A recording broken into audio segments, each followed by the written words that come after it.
நீங்க தெரிஞ்சு கொள்ள வேண்டியது ஃபஜ்ருக்கு எழும்பின ஒரு குடும்பம், இரவுல எழும்பி வித்ரு தொழக்கூடிய ஒரு குடும்பம். நினைச்சு பாருங்க அந்த குடும்பத்தின் ராகத்தை பிடிக்கின்ற ரசூலுல்லாஹி ஸல்லல்லாஹு அலைஹி வஸல்லம் அவர்கள் இரவுல எழும்பி தொழுவார்கள். வித்ரு தொழ நாடினால் என்னை தட்டி விடுவாங்க, நான் எழும்பி என்ன செய்வேன், வித்ரு தொழுவேன் அப்படி என்று சொல்லி ஆயிஷா அறிவிக்கிறாங்க. ரசூல் ஸல்லல்லாஹு அலைஹி வஸல்லம் அதான் சொன்ன பிறகு 2 ரக்காத் சுன்னத் தொழுவாங்க. தொழுதுட்டு என்ன பார்ப்பாங்க, நான் முழிச்சிருந்தா என்னோட பேசுவார்கள், இல்லைன்னா பள்ளிக்கு போயிடுவாங்க.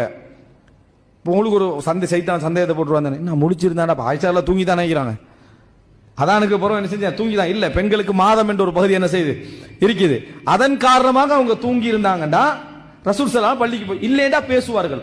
ஃபஜ்ர் சுன்னத் 2 ரக்காத் தொழுதுட்டு வீட்டில் மனைவியோட உட்கார்ந்து பேசுற கால சூழ்நிலை இருக்குதானே, அந்த குடும்பத்தில் கண்டு வளர்ற பிள்ளைகள் இப்படி வளரும்.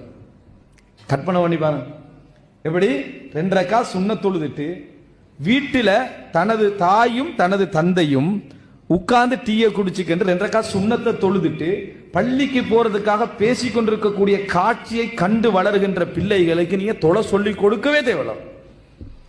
அந்த புள்ள தானா என்ன செய்ய தொழும்.